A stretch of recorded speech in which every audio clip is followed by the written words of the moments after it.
नमस्कार विद्यार्थी मित्रांनो, स्वागत आहे आपलं बेसिक एज्युकेशन मराठीमध्ये. आज आपण पाहणार आहोत जी टी झालेली आहे त्याची आन्सर की कधी येणार.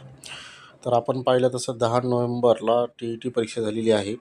आता आन्सर की कधी येणार, साधारण 1 आठवडा वेळ लागतो आन्सर की येण्यासाठी.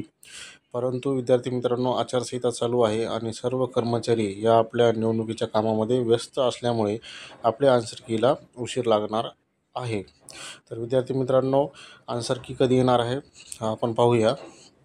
10 नोव्हेंबरची टी परीक्षा झालेली आहे. तर आता आन्सर की नोव्हेंबरच्या एंडिंगपर्यंत येण्याची शक्यता आहे.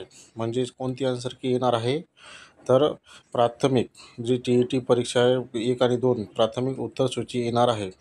तर विद्यार्थी मित्रांनो, त्यामध्ये काही बदल होईल का? तर प्राथमिक उत्तरसूची येणार आहे.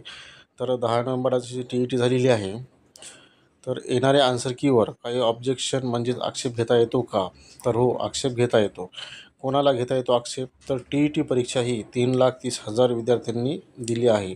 तेच विद्यार्थी आक्षेप घेऊ शकतात. म्हणजे जशी आन्सर की येईल त्यावर आपण आक्षेप घेऊ शकतो. जर उदाहरणार्थ क्वेश्चन नंबर 6 जर चुकला किंवा त्याचे 2 ऑप्शन बरोबर आहेत त्यावर आपल्याला आक्षेप घेता येतो. ऑब्जेक्शन म्हणजेच आक्षेप कसे घेतात? तर ID लॉगिंग करावे, ऑब्जेक्शन ऑप्शन टॅप करावे, कोणता प्रश्न चुकला ते सांगावे आणि त्याचे सादर पुरावे करावेत. नवीन असाल तर चॅनलला सबस्क्राईब करा. Basic education Marathi. उदाहरण, जर 2 प्रश्न चुकले तर 150 मधील 2 मायनस होणार तर 148. ओपनमधील विद्यार्थ्यांना 148 मधून 60% गुण दिले जातात आणि कास्टमधील विद्यार्थ्यांना 148 मधून 55 दिले जातात. जर जास्त प्रश्न चुकले तर पासिंग गुण कमी करतात. या आठवड्यामध्येच म्हणजे नोव्हेंबरच्या एंडिंगला आपली आन्सर की प्राथमिक येणार आहे.